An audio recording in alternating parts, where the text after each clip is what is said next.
Good morning and most welcome to 1242 of the series. It's an incredibly warm November's morning here. I don't know exactly how many degrees, but it feels like summer almost. Yes, there must be something weird with the climate. Hey, I'm not complaining. I don't have to have winter clothes. I still have exactly the same thing more or less as I had in the summer. It feels great, but I'll imagine soon we'll have the cold weather over us. Can you even say it's being, well, beginning mid-November, we still have the leaves on the trees. And we have happy news. We had Roberto Unger and of course Lee Smolin. Incredibly interesting. For me, it's also a good starting point. Tomorrow is going to have a preamble to a quantum mechanical experiment. But on to the lecture. I continue with a one single universe, and this is 1242. I'm at page 32 in the extensive book. I think it's 550 pages. So it's a better with these summaries I make, I can imagine, than reading the whole book. Causality without laws.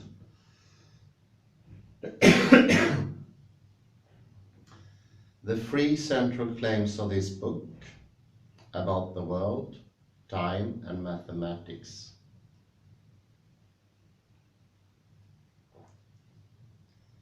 and the argument against the two cosmological fallacies cannot be advanced without revising our view of causality and its relation to laws of nature.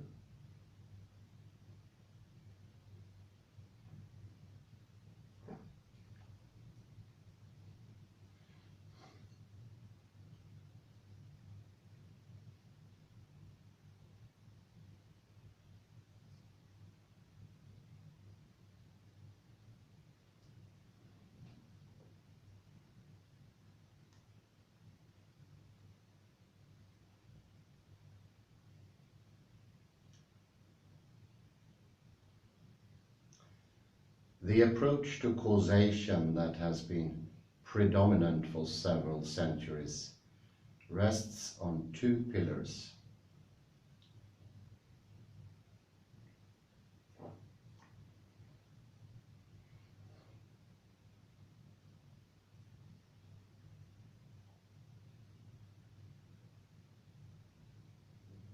The first pillar is the notion of causal links as mental constructs rather than as real connections in nature. The second pillar is the principle that causal explanations presuppose laws of nature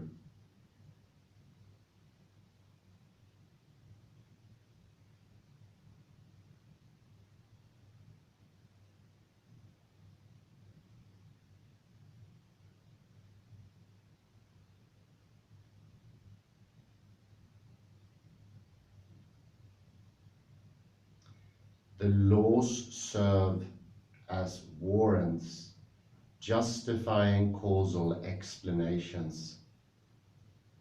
We cannot have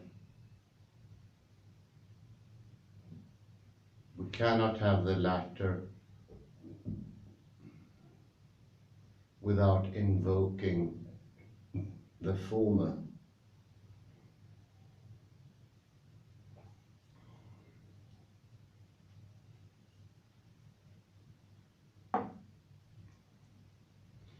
That we should understand causation as a device of the mind, a requirement of the way in which we cope with the world, and seek to understand it.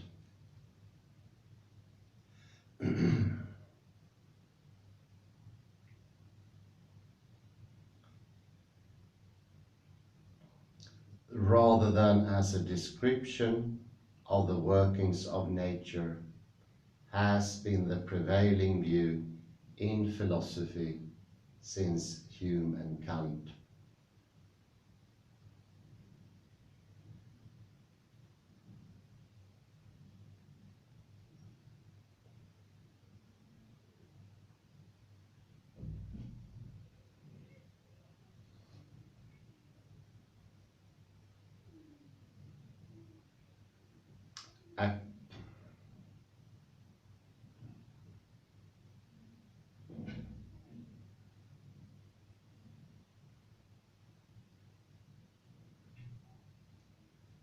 According to this view, causality is an indispensable habit of the mind.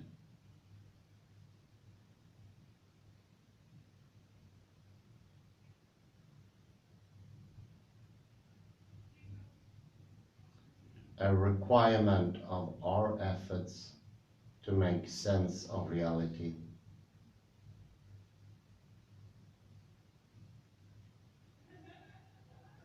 An unavoidable simplification,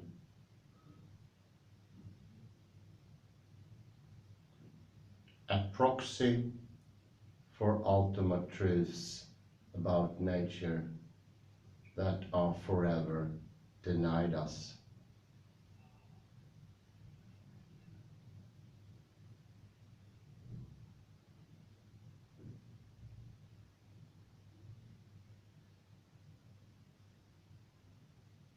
So long as the inquiries and actions that we undertake under the aegis of the idea of causality produce acceptable results,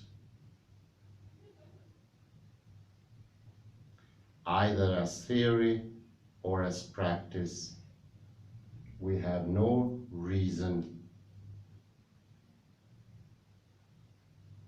to rebel.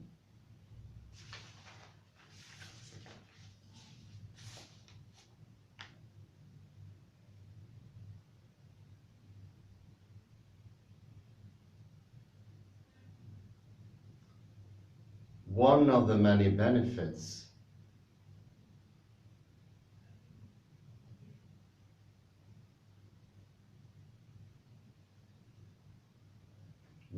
the many benefits that this view of causation as mental construct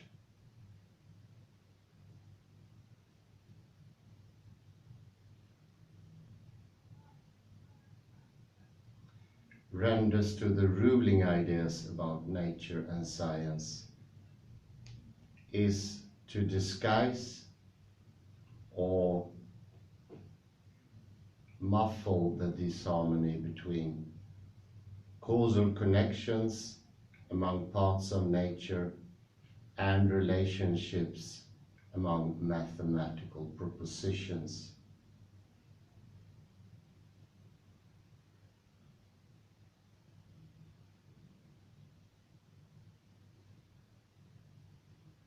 Nature, it is believed, works according to laws that are written in the language of mathematics.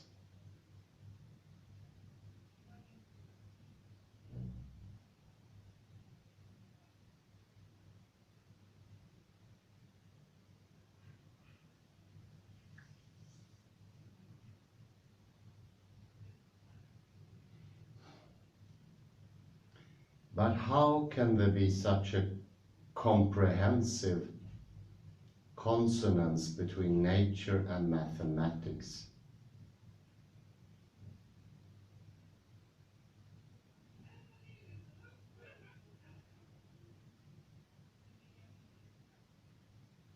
If causal relations imply time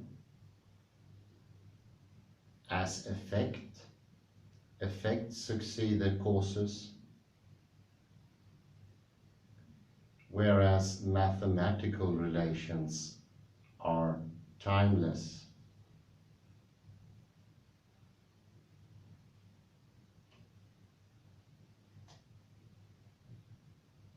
As the conclusions of mathematical inference are conceptually simultaneous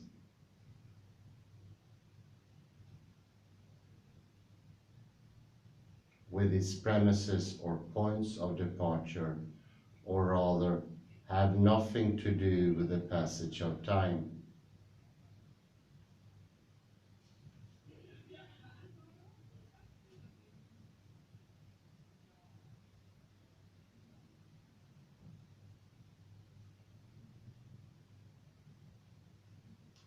By treating causality as a necessary projection of the mind,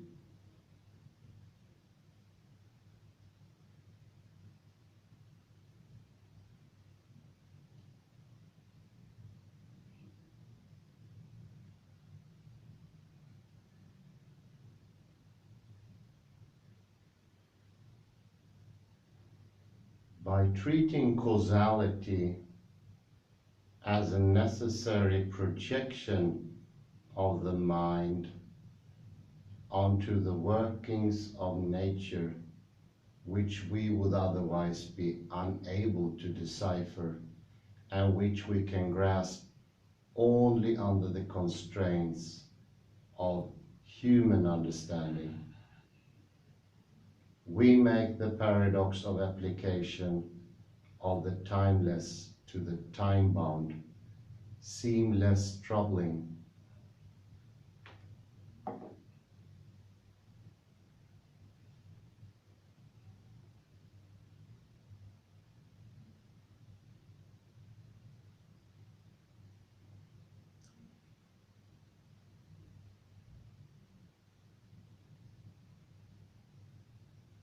That causal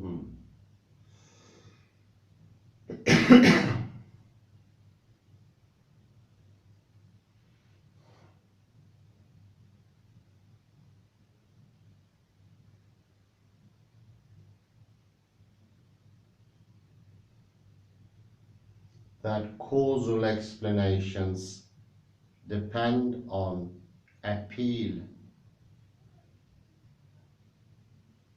however tacit,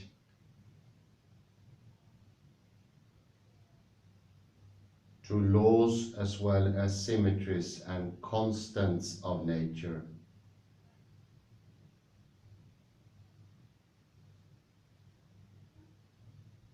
Is a proposition that may seem all but self-evident.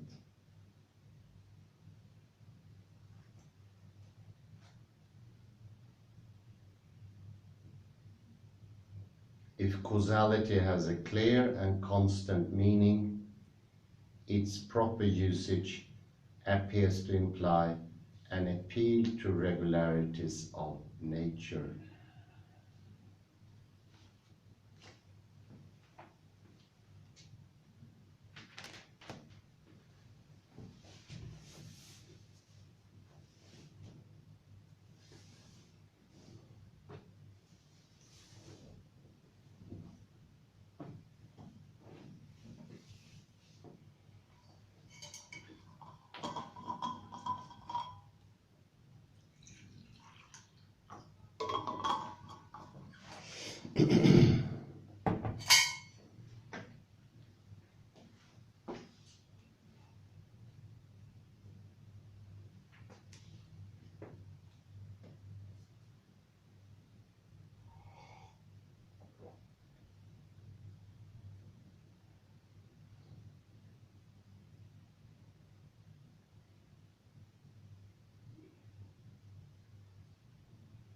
These regularities are laws, symmetries, and constants.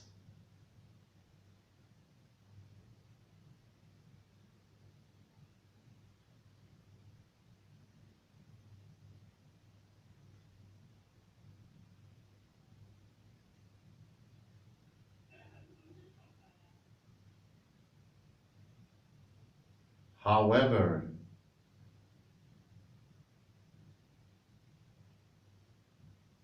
it is laws rather than symmetries and constants that are easier to enlist and have been most commonly enlisted in the effort to explain why and how the same effects follow in similar circumstances from the same causes.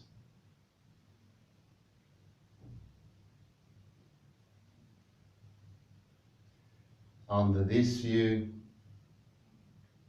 the laws of nature not only account for recurrent causal connections,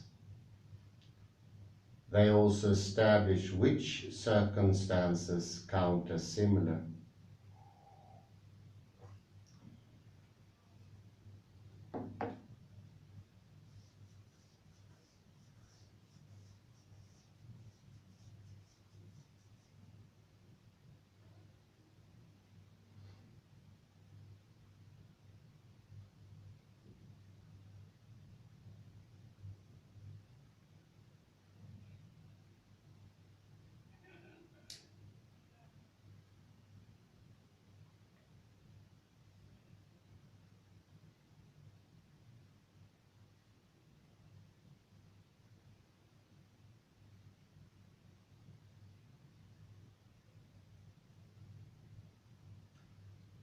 Causality without laws would seem to be a senseless notion.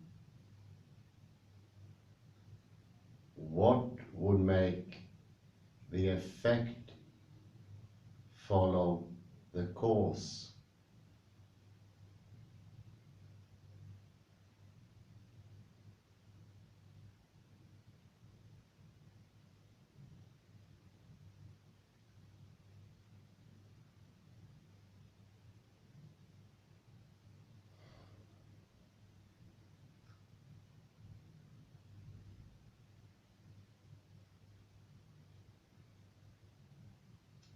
Without laws, relations of cause and effect would, according to this widespread conception, be arbitrary, mere coincidences, or express something different from what they seem to reveal.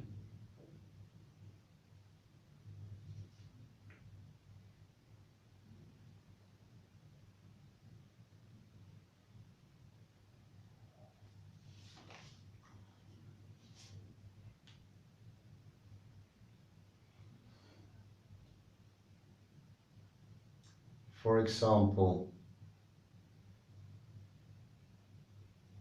they might describe relationships of reciprocal implication, better represented in the language on mathematics than in the vocabulary of cause and effect.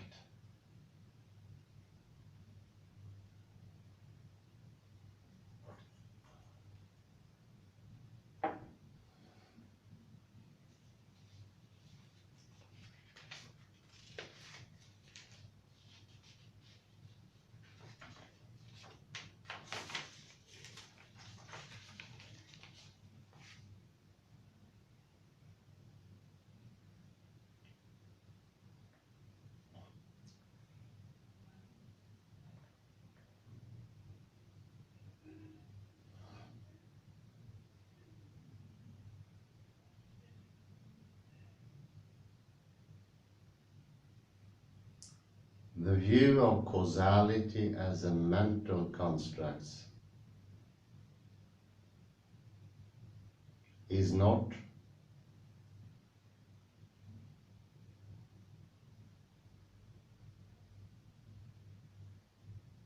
strictly speaking inseparable from the thesis that causal explanations presuppose laws of nature.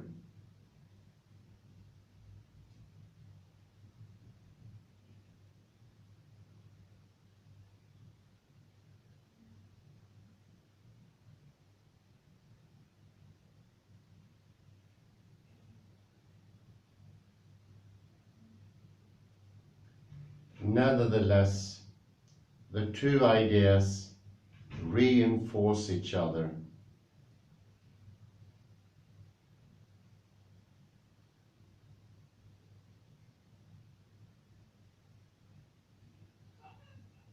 Each makes the other look yet more natural.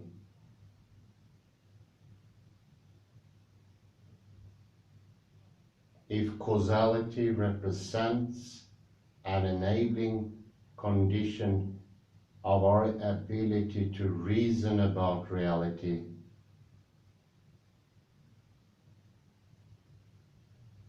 then we can easily extend this supposedly syntax or concept to include the partnership between causal accounts and law-like explanations.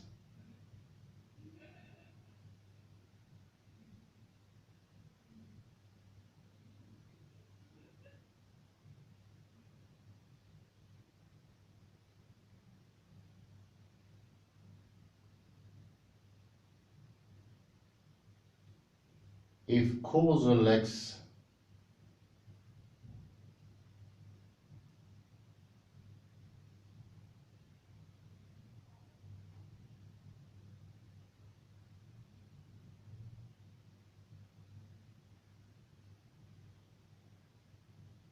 if causal explanations rely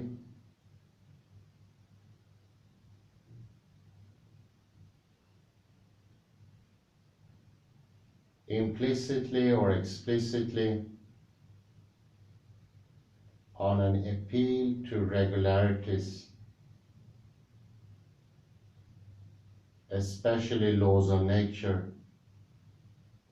then we can have more confidence than whatever the limits on our power to grasp thing in themselves might be.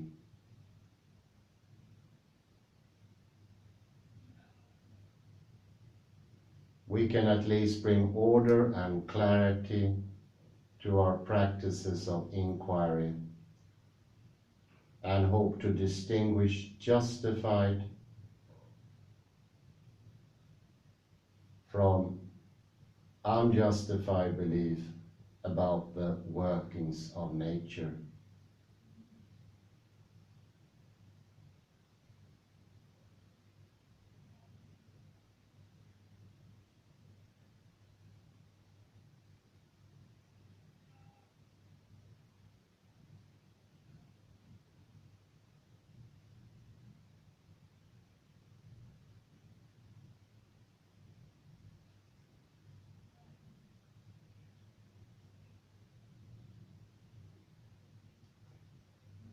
We do better to destroy these twin bases of the modern view of causation and of laws.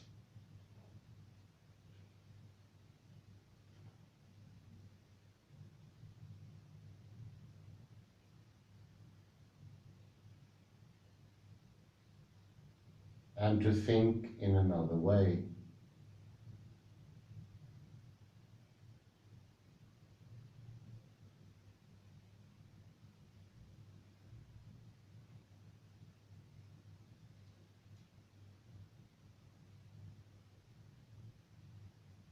A different conception fits better with the ideas of the singular existence of the universe, of the inclusive reality of time,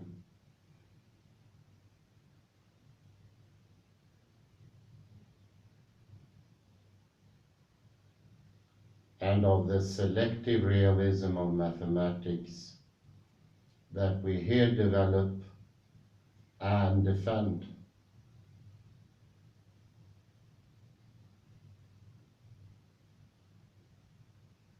It also conforms more closely to the empirical and experimental spirit of science.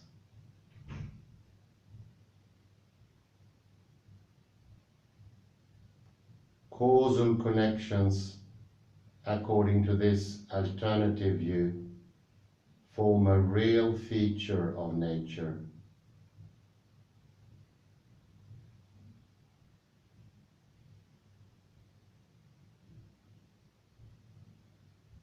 They are not just an indispensable invention or projection of the mind.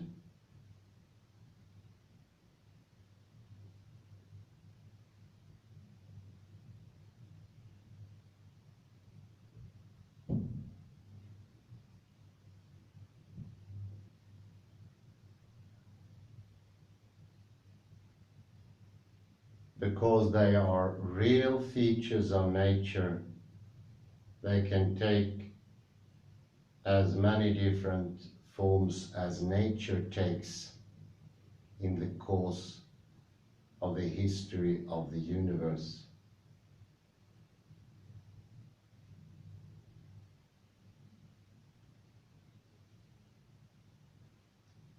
Whether causal connections are always law-like, it is not a matter that we can determine by investigating the logic of our conceptual categories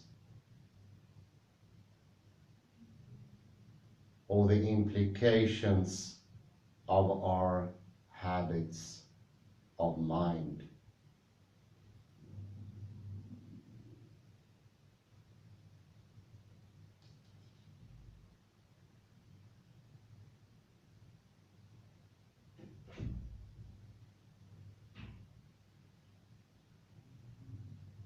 It is something that we can clarify only by finding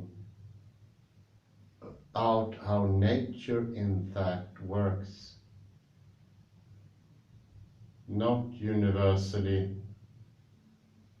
and once and for all, but rather variably over time.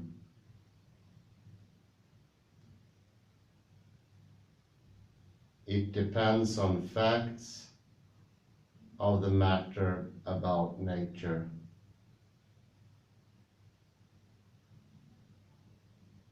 Not just on facts on the matter about human understanding.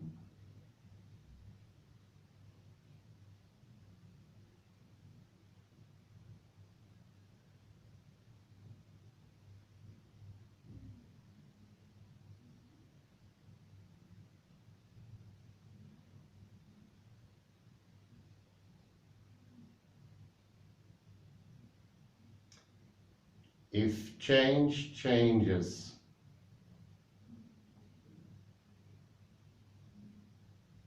if the forms of connection and transformation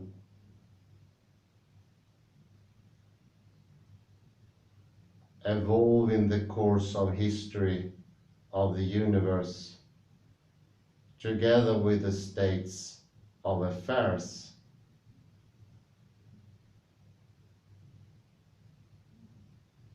then the real causal connections that bind nature together and that we describe in our theories may also undergo transformation.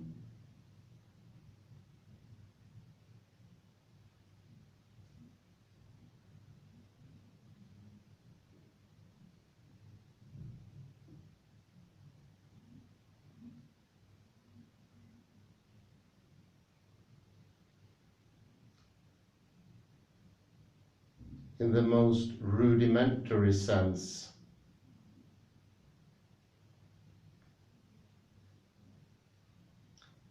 A causal connection is the influence that the state of affairs exercise over what follows.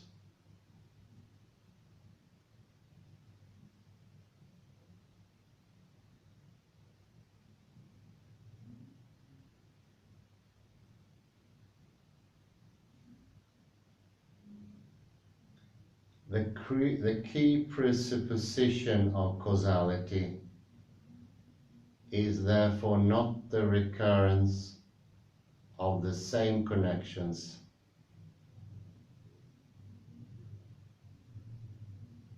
their law-like form.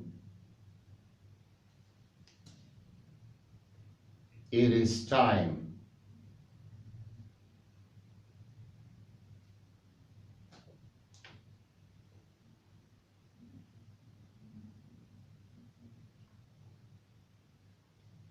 If time is not real,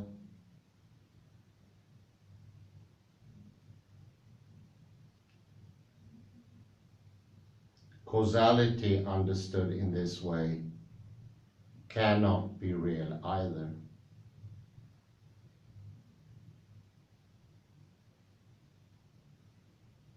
It must be assimilated or reduced to something else, for example, to relationships of reciprocal implications.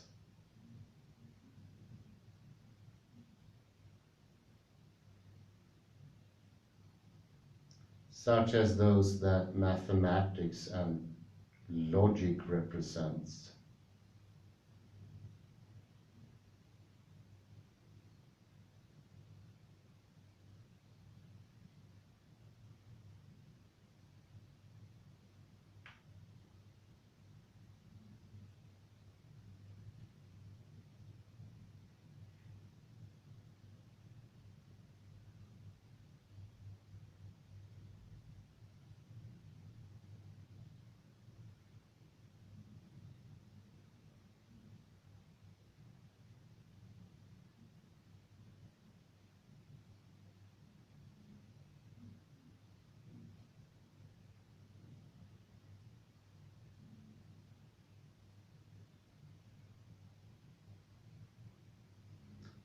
Causal relations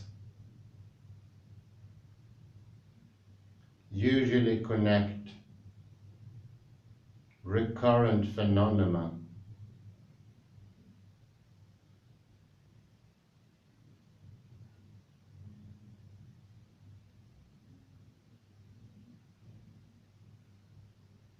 Such will ordinarily be the case in what I earlier called the first state of the universe, which is the second state in order of time.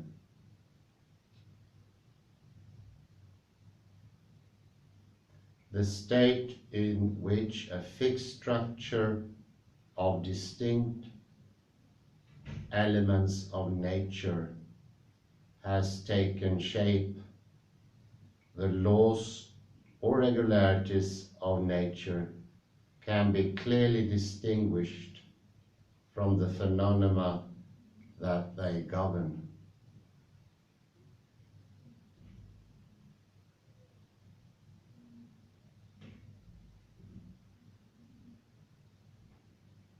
And there are tight constraints on the change from one state of affairs into another.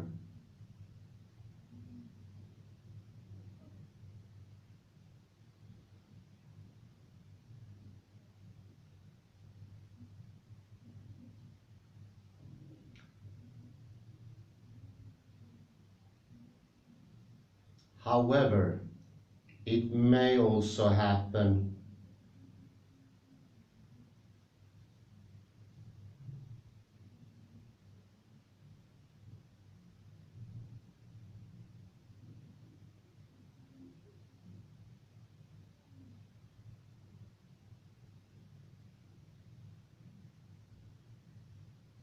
that phenomena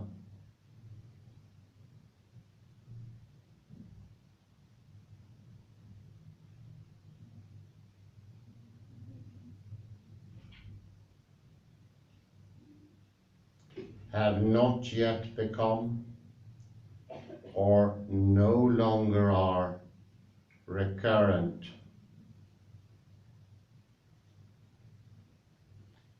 if only because no structure of distinct elements or parts of nature has been established or maintained.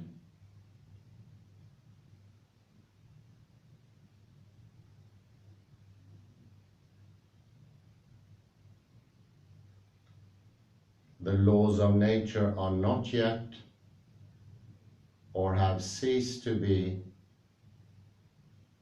distinguishable from states of affairs.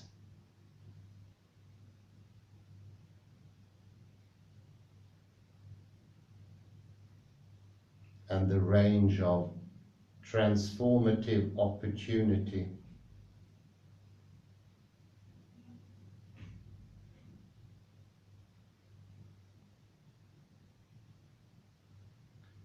for the change of some states of affairs into others remain ample. In such a circumstance,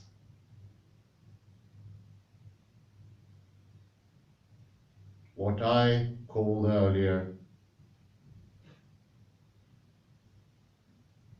the second state of nature, there can be causality without laws.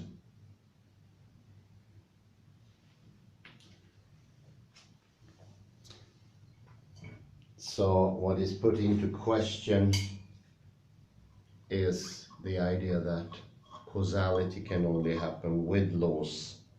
And this is now turned into there can be no causality if laws are governing. Nothing can be caused because it tacitly assumes that there is actually the laws that are causing the things to happen. An incredibly interesting dilemma, I would say.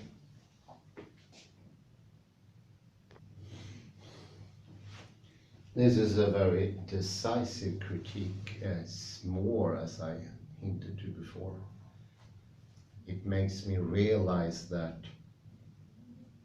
there could be assumptions without thinking, so to speak, or you think too fast, and Roberto Unger needs us to slow down a bit to really capture what he's trying to say.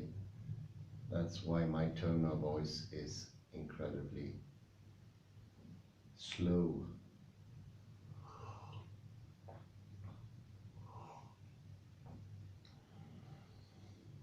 It's incredibly interesting because these are things I assumed all my life without even knowing about them. All of a sudden the philosophical discourse turned into a combination of a detective novel and an epiphany. It's most interesting. I think I'll be able in a couple of days to make a bit more fluid statement of the whole thing.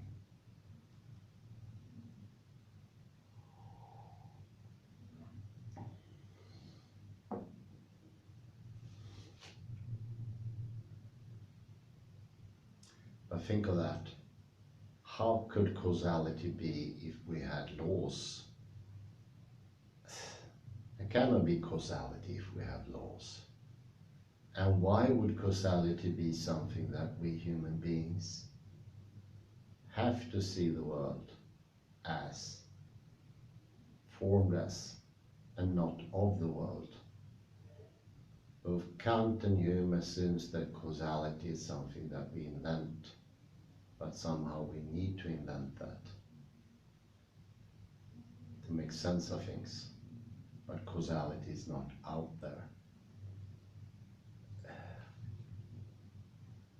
I do agree, but I'm just gobsmacked. I never thought about it before, to be honest.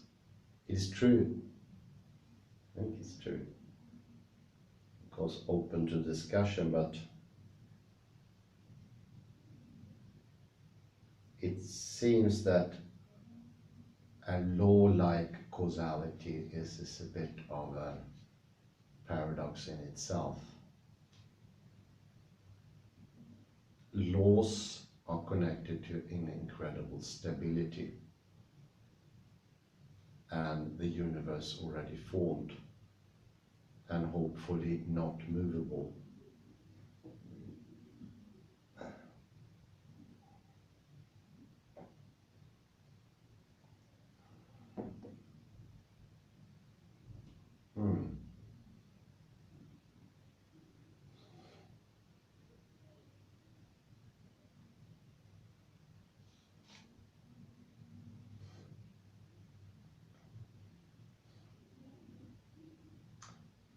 Causality will then continue to describe real relations in the one real time-haunted world.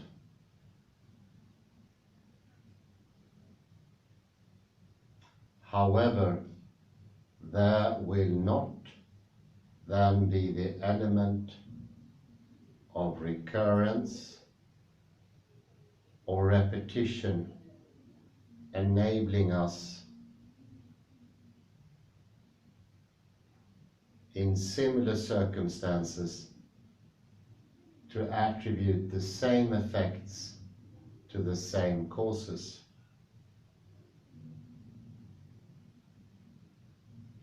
In this sense, the world will then be lawless.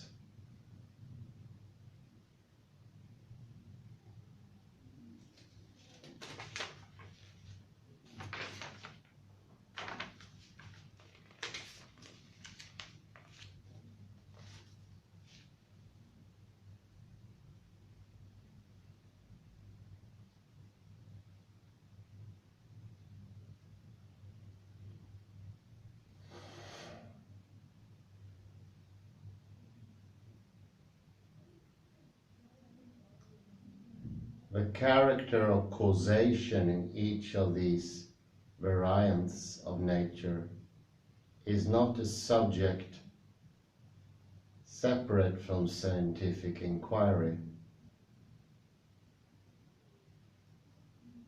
It forms part of that inquiry.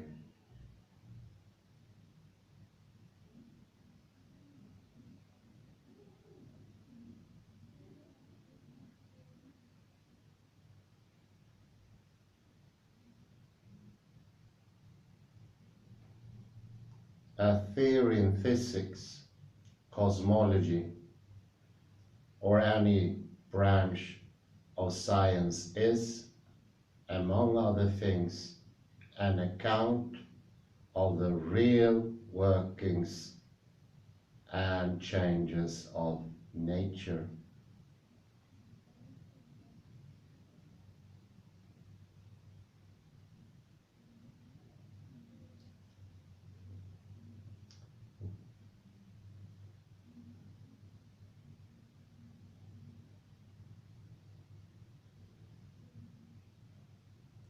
We may, however, seek to develop a view of similarities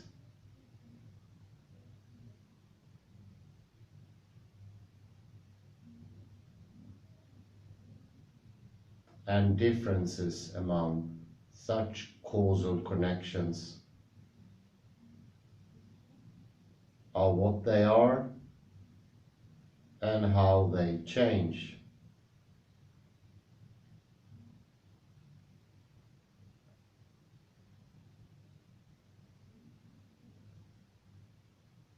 Such a view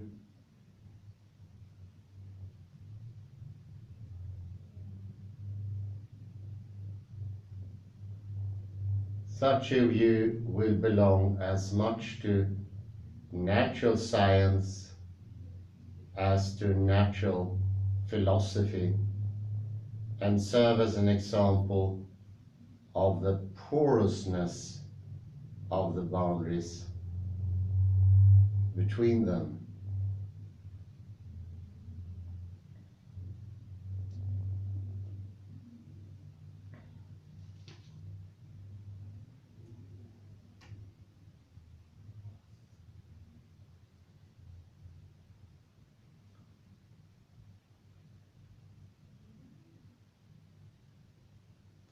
Recognition of the real rather than ideal character of causal connections makes it possible to affirm their mutability and variety.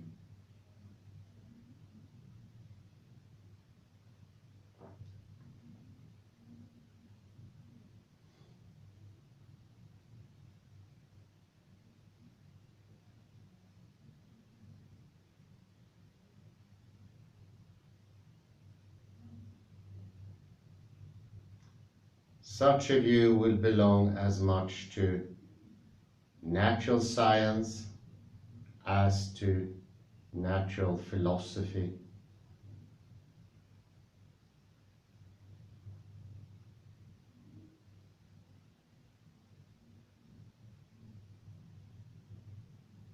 How well put, how fantastic. Under this conception, the character of causality cannot be uniform for the reason that everything in nature changes over time.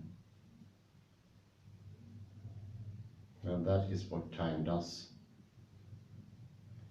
including the forms of connection and of change.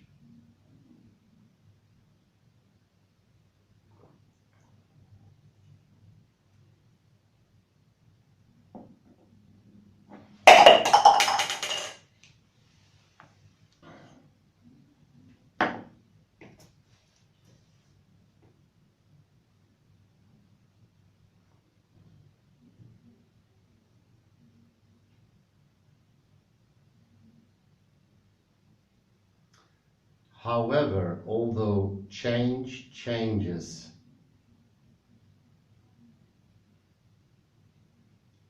it changes on the basis of what it was before.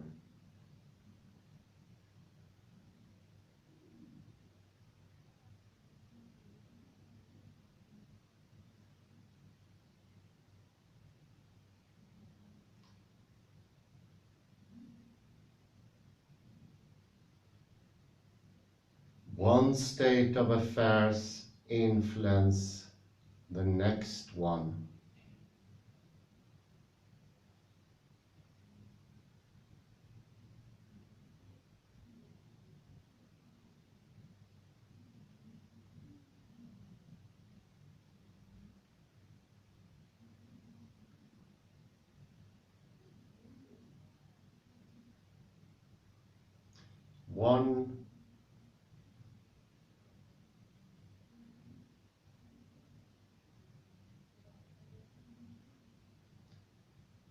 One way in which a state of affairs shapes its sequel influences a subsequent way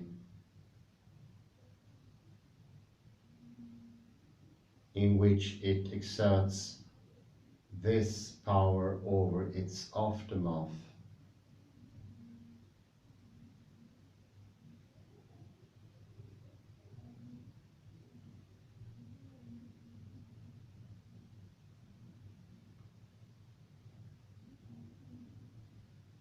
We should thus expect that despite the absence of a single form and meaning of causation,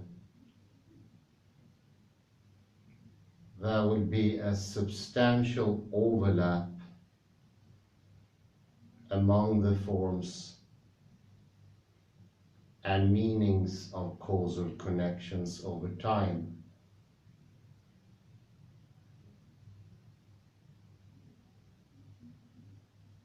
The time of the history of an evolving universe.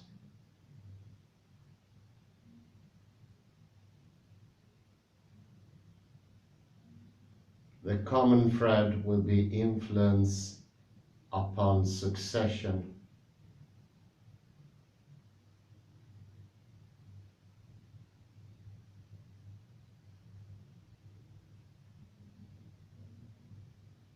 Causation is always about how every state of affairs in nature influences the states of affairs that succeed in time.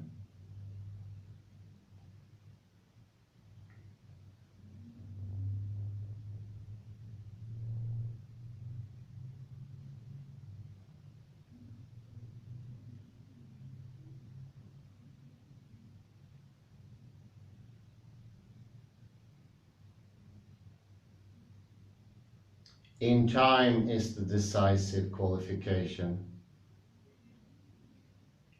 A universe in which causal connections form no part of nature important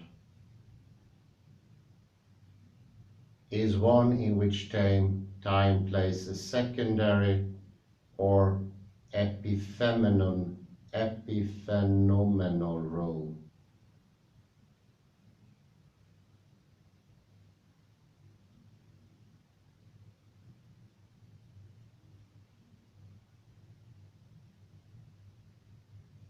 In such a universe, there may be time-reversible laws of nature,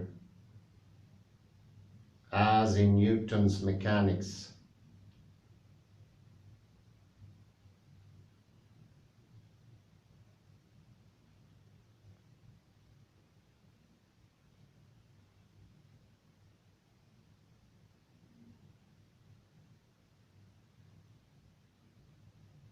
Reversibility of the laws diminishes the reality of time. Or there may be a timeless relational grid, as in Leibniz.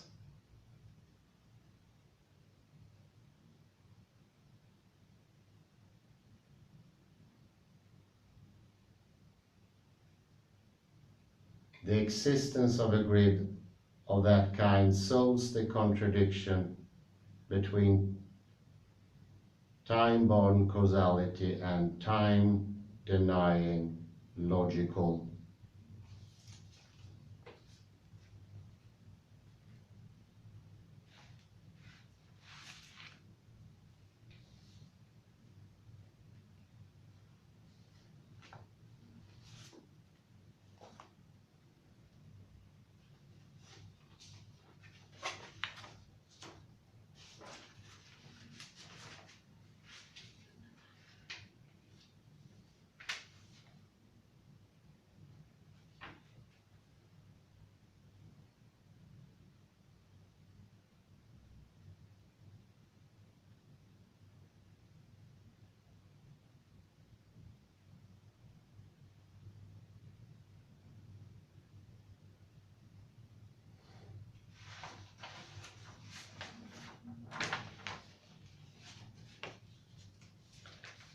Time-denying logical or mathematical implication by reducing the former to the latter.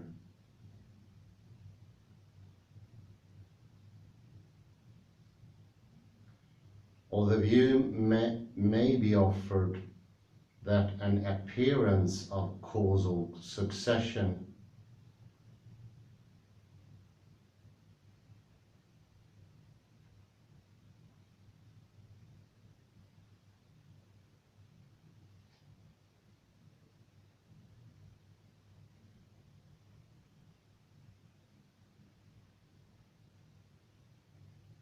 merely disguises the workings of some other providential force coordinating events in nature, producing the false impression of causal connection.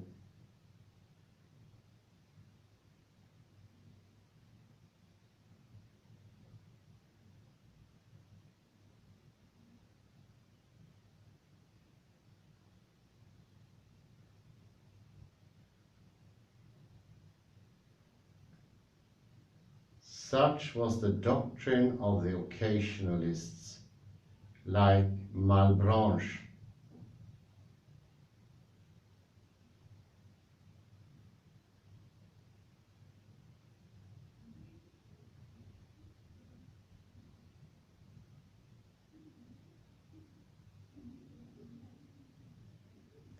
These positions in the natural philosophy of the 17th and 18th centuries may seem more or less quaint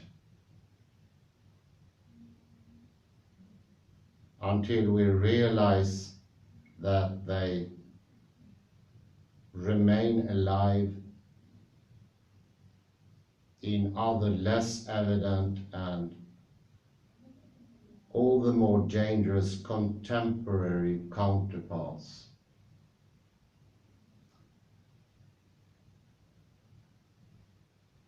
The preceding contrasts show that the reality of causal connection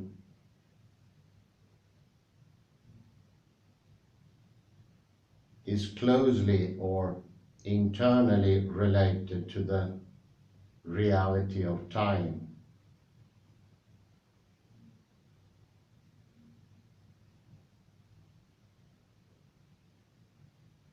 This relation has at least three aspects.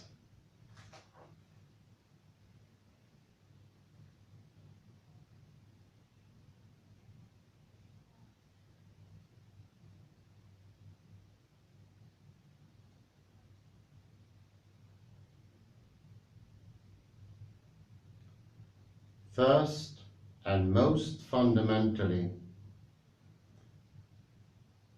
causation takes place in time and implies the reality of time.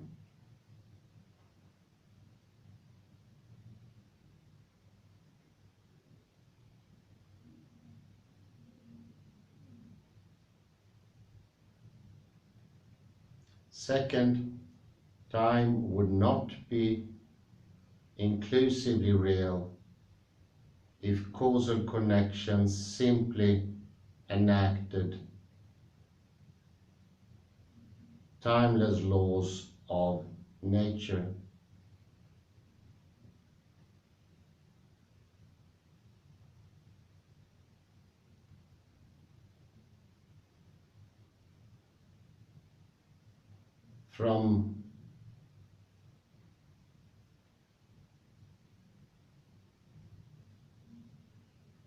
From the idea of causal connection as such an enactment,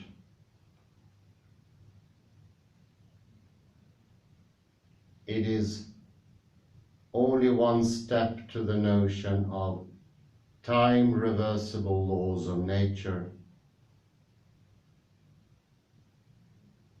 as in Newtonian mechanics.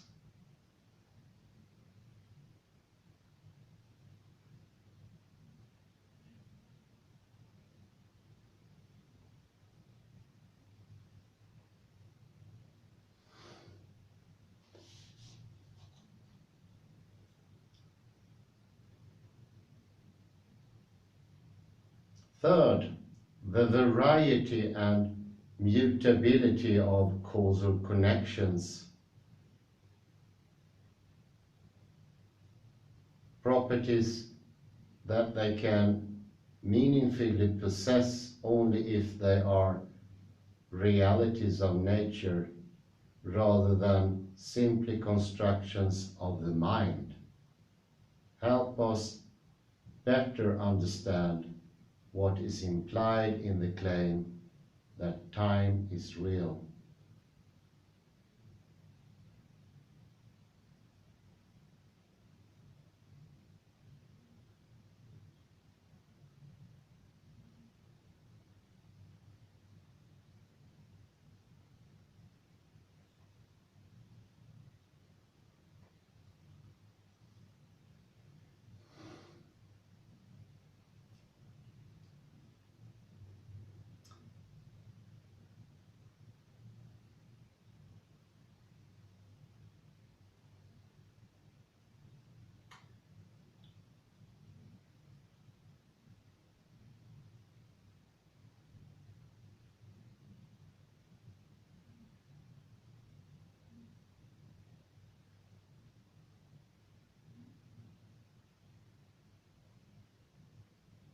That everything in nature can change. The kinds of things that there are, as well as the ways in which they change, means that nothing stands outside time.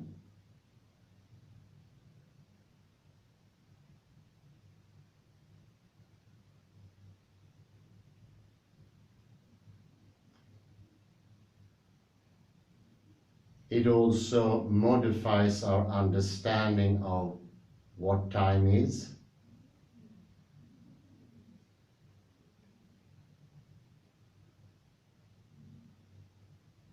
part of what is at stake in the thesis of the reality and inclusiveness of time is not that no absolute framework,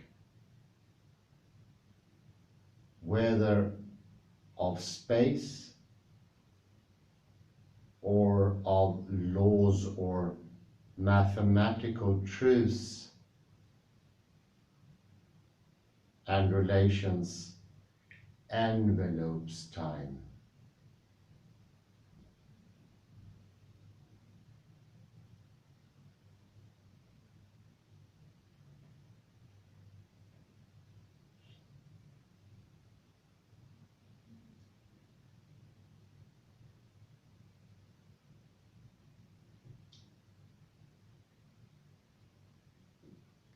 It is time on this view that envelopes everything else.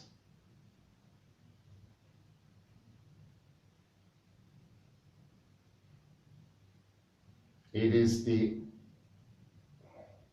only feature of nature that enjoys absolutely the attribute of non-emergence.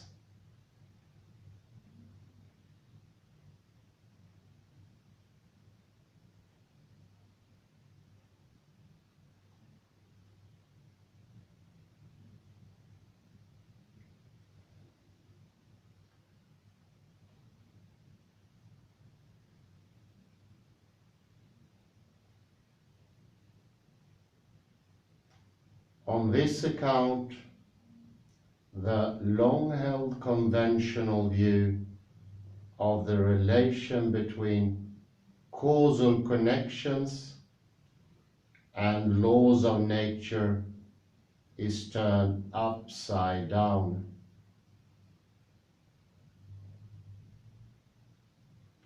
It is the causal connections, not the laws of nature, that are primitive and fundamental, though also time-bound, diverse, and mutable.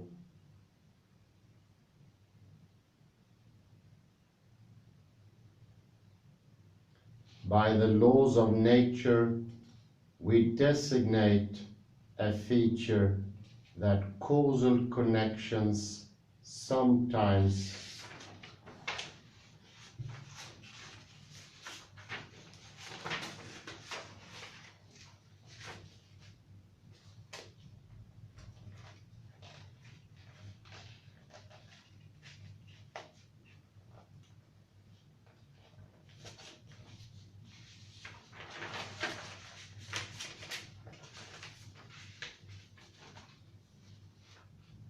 fail to possess,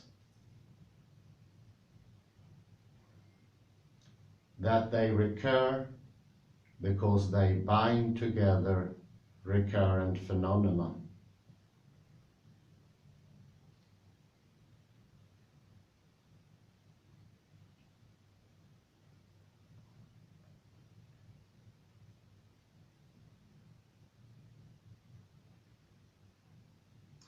In the mature, cool-down universe, most natural phenomena possess this feature.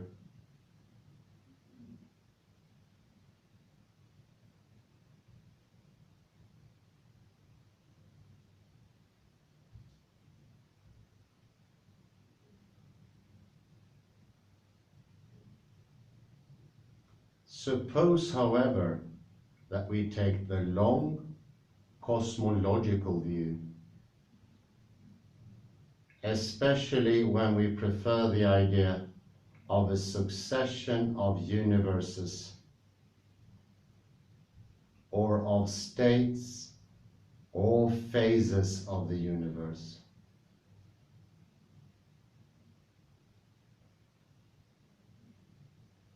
To the idea of a plurality of universes, and reject the notion that the universe began in an infinite initial singularity.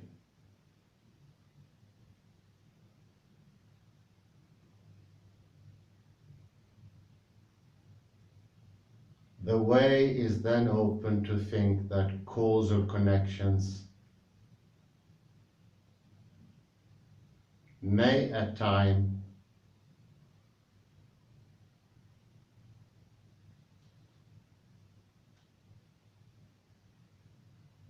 have failed to work as a recurrent connections among recurrent phenomena.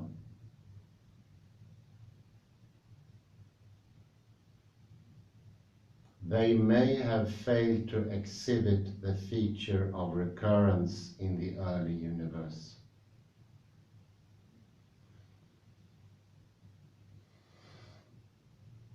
The universe before or after a discriminate structure emerged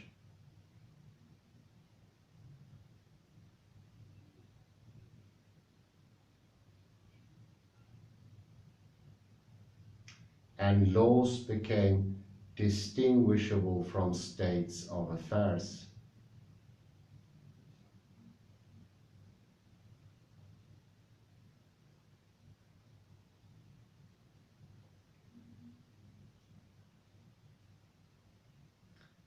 They may again fail to exhibit that feature later on. In extreme states of nature, during the evolution of the cool-down universe.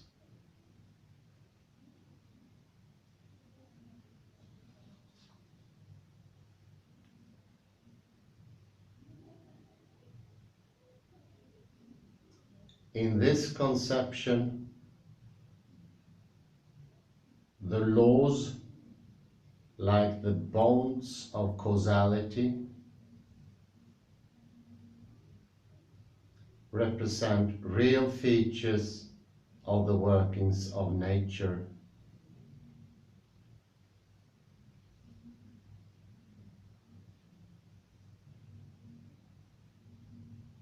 They are no mere heuristic devices like human Kant.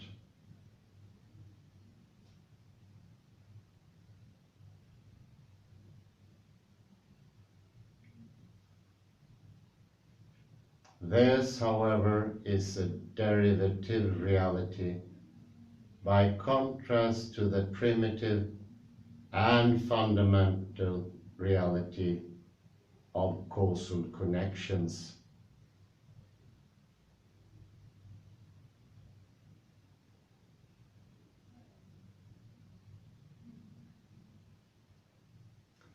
The invocation of laws describes a special case, the standard case in the mature universe.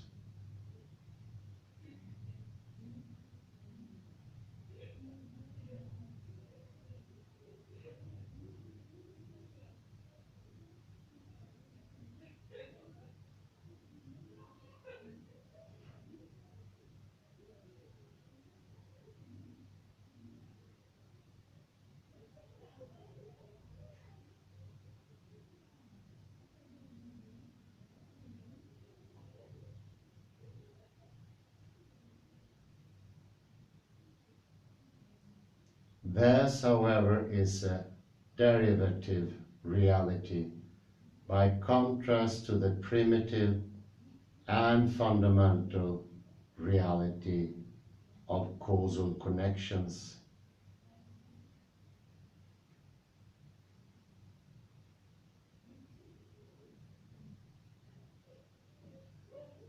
The invocation of laws describes a special case, the standard case in the mature universe.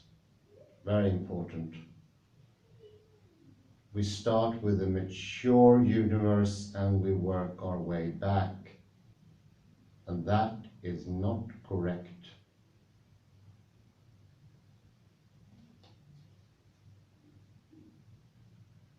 By using the vocabulary of laws, we allude, as if by shorthand, to defining features of this standard case.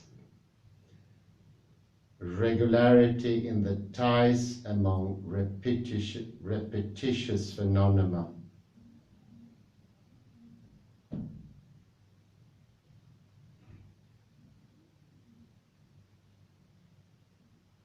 It is, in more senses than one, the inverse of the now conventional account of the relation between causal connections and the laws of nature.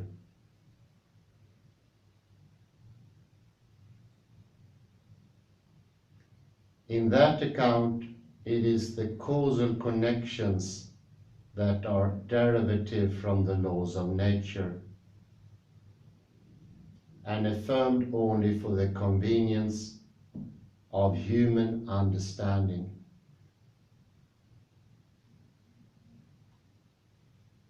If my argument is correct, we should invert this line of reasoning. Hooray, I say.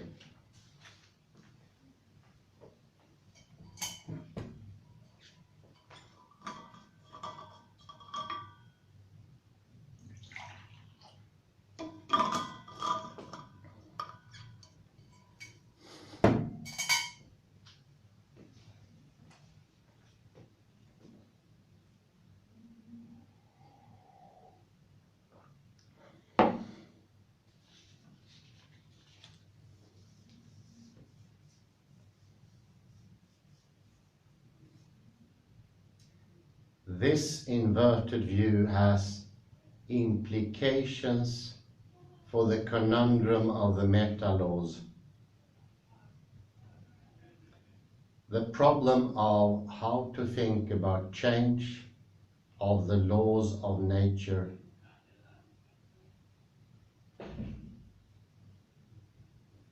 Given that either of two apparent solutions to this problem seem unacceptable.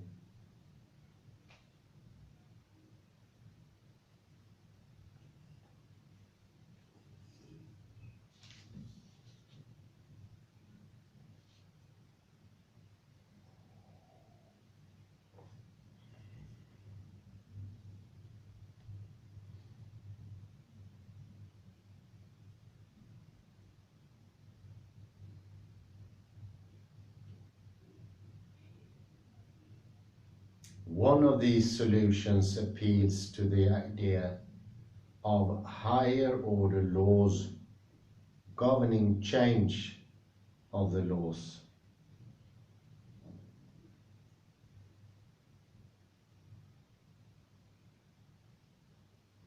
It triggers an infinite regress and circumscribes unjustifiably the inclusive reality of time.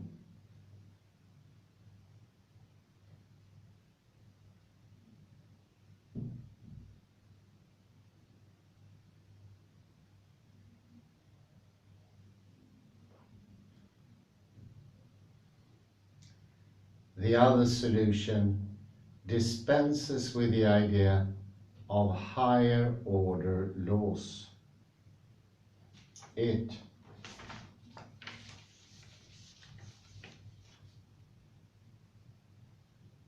makes the change of the laws seem to be uncaused.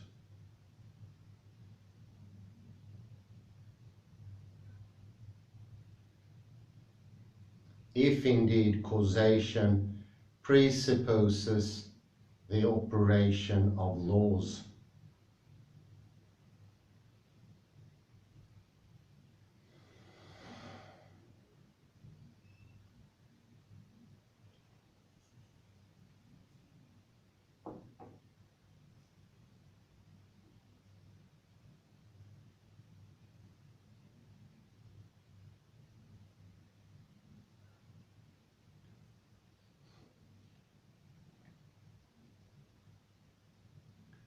In discussing the conundrum of the meta-laws, I suggested a response to the conundrum.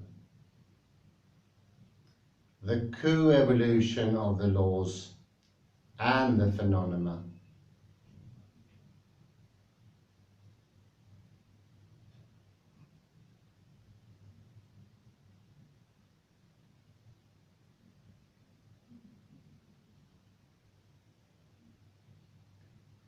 An idea familiar in the life sciences as well as in social and historical studies.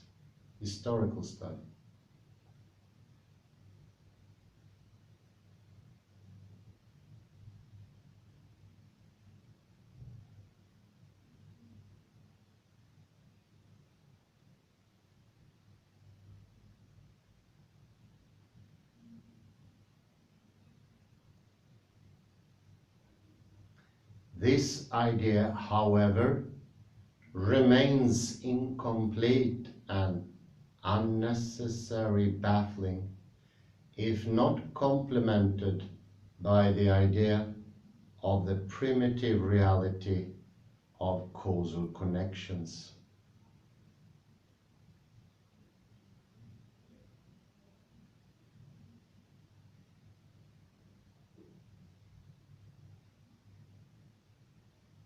The idea of the co-evolution of laws and phenomena makes sense if and only if causal connections are real in nature.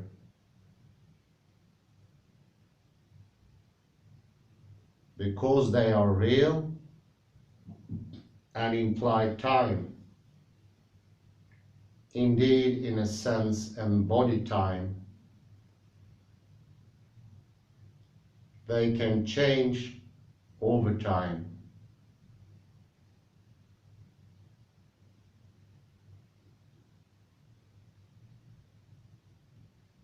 If causal connections were only mental constructs, to say that they change would be indistinguishable from saying that our ideas about them change.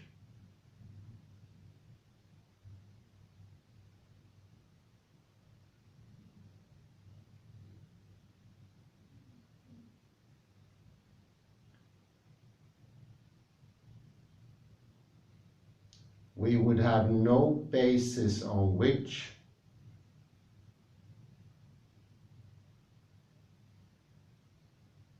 even no vocabulary with which to distinguish change in theories about causal connections from change in such connections.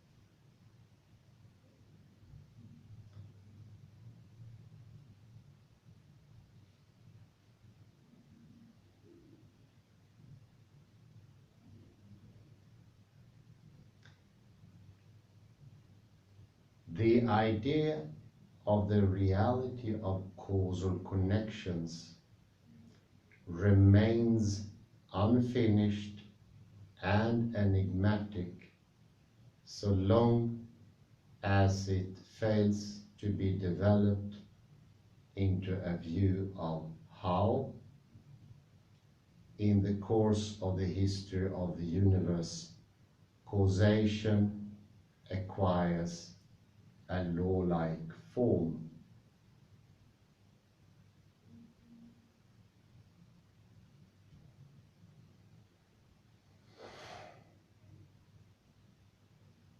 Such a view leads into an account of how the laws may change as the phenomena and the connection change.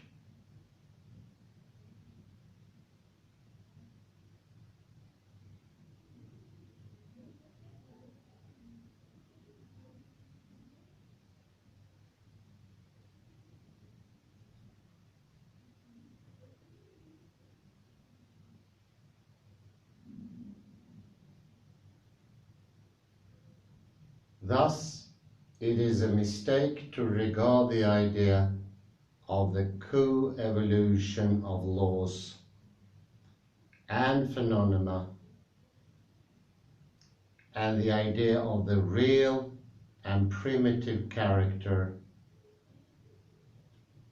of causal connections as two separate conceptions, much less as rival ones.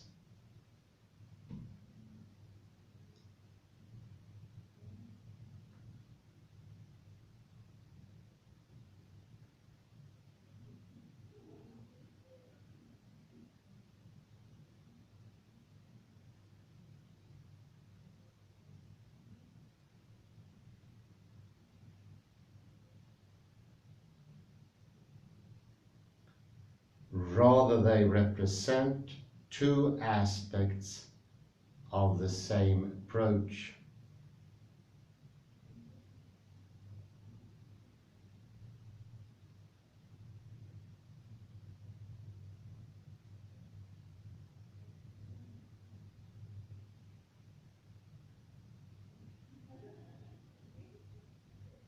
Together, they suggest the beginning of a solution to the conundrum of meta-laws.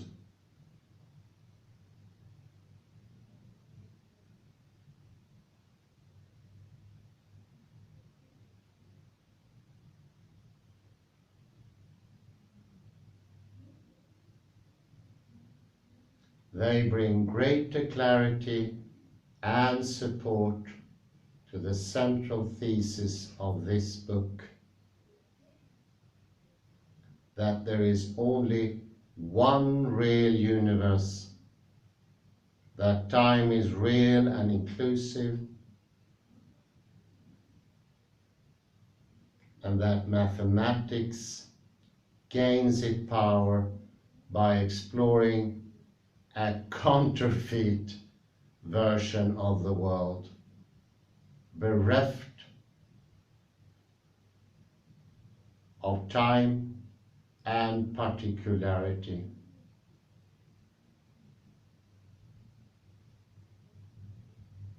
These ideas do the work at the cost of attacking the foundations on which much of our thinking about causes and laws has wrongly come to rest.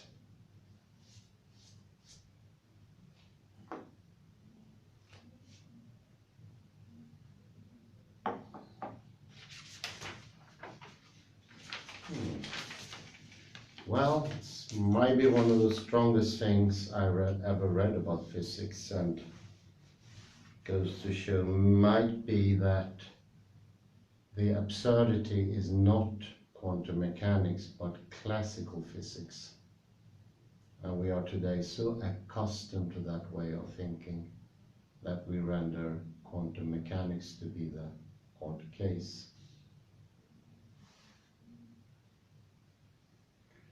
That the laws of nature supervene on causal connections, which are primitive in nature, is a view diametrically opposed to the conventional conception, according to which causal connections are mere instances of the laws of nature.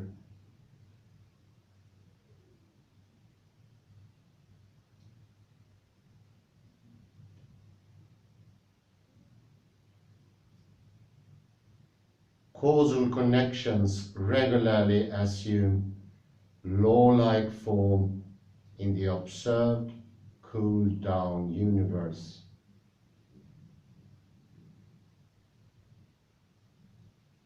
There may, however, be states of natural reality in which they exhibit no such form.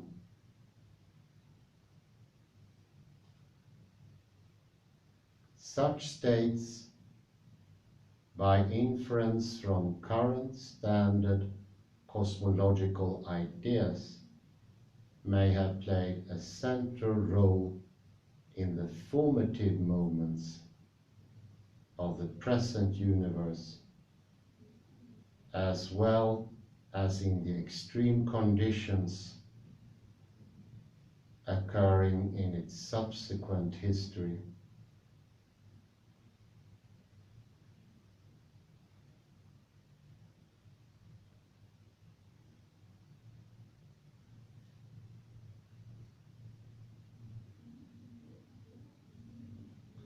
That causality can exist without laws is a proposition that may seem paradoxical.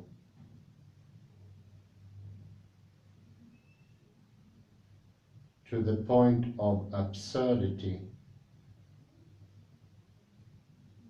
when entertained in the context of physics.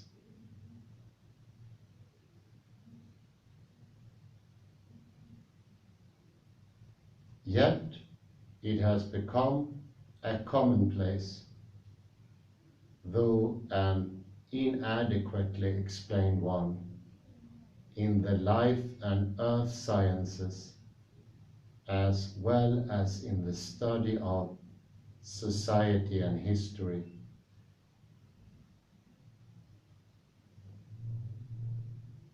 In Chapter 2, I will discuss how this problem has been expressed in the history of social theory and of social science.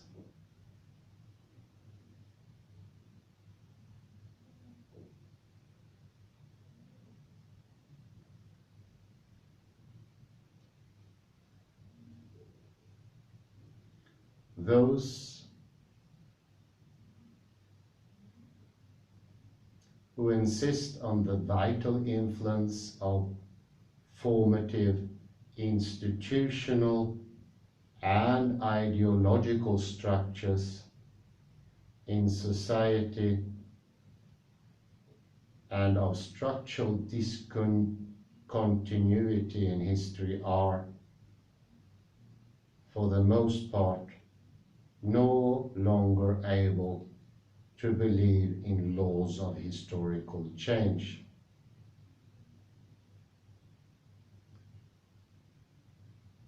driving forward the succession of such structures. They have, for example, largely abandoned explanatory practices, like the one Karl Marx embraced, that represent history as a law-like progression of indivisible institutional regimes, aka the modes of production in his social theory.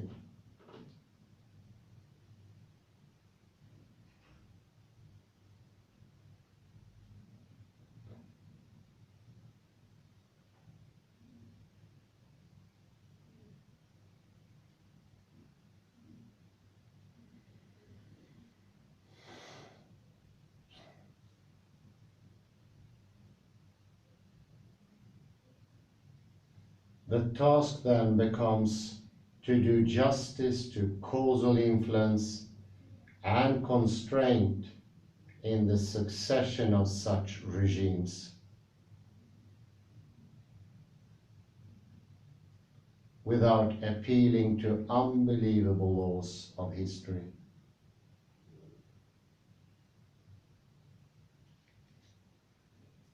This problem is analogous in some ways, but not in others, to the conundrum of causality without laws in cosmology and physics.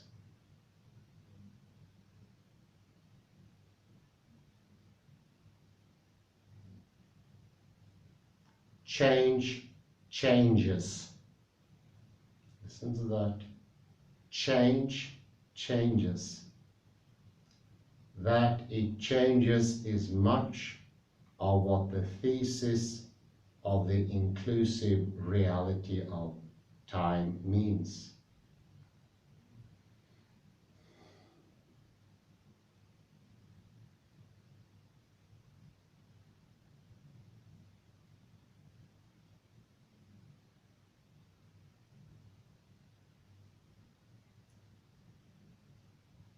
The transformation of transformation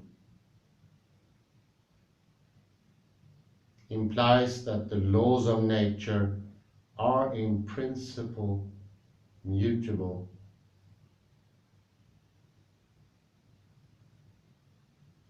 It also implies that the way in which a prior state of affairs can influence a later state of affairs, when causality exists without laws, can also change.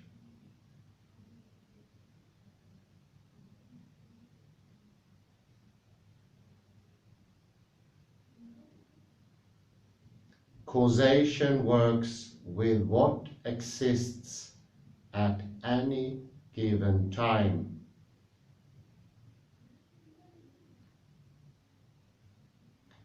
Including the established forms of change.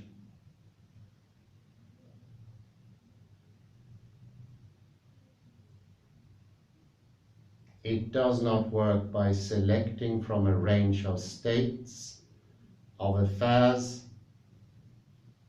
marked as possible according to the criterion of some abstraction from nature.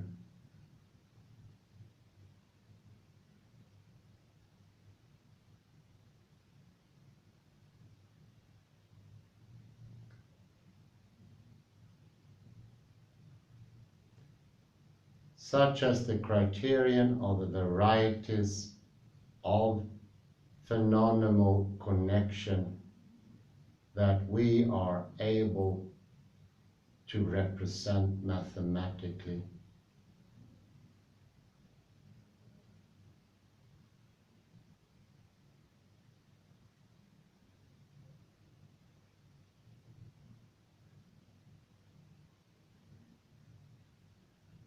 Nor does it operate by returning to some no longer existing form of connection.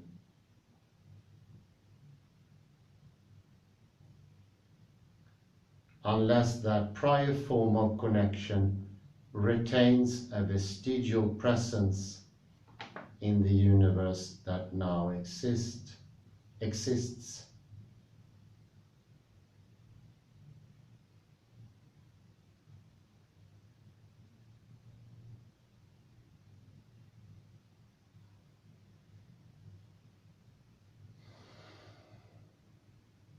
Otherwise, the recurrence would represent the temporal equivalent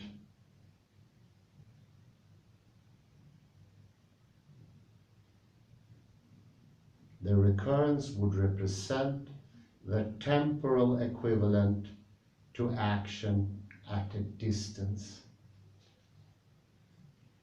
It might be fitting to end here before it gets too interesting. It might be good to see that the natural sciences here are different than for instance, the social sciences. Nobody seriously believes that society and other things are following laws like the one proposed by Karl Marx, Engels, Lenin, Stalin, Mao Zedong, and others and others and others. I think that idea is being pretty much abandoned these days. But for me, as historically interested, I think it's pertinent here to point out that those things, Marxism, Leninism, started from the outside of Newtonian thinking. And I would say that the very seed was already present with Principia, but it later exploded with the French Revolution and such things. The overturn of the upper classes and the nobility is a necessity because of laws. Think of that. Where did that come from? Well, I pointed out before the origin, but now it gets even more interesting with Roberto Unger. I thank you very much for the patience, and I wish you a very pleasant morning. Bye-bye.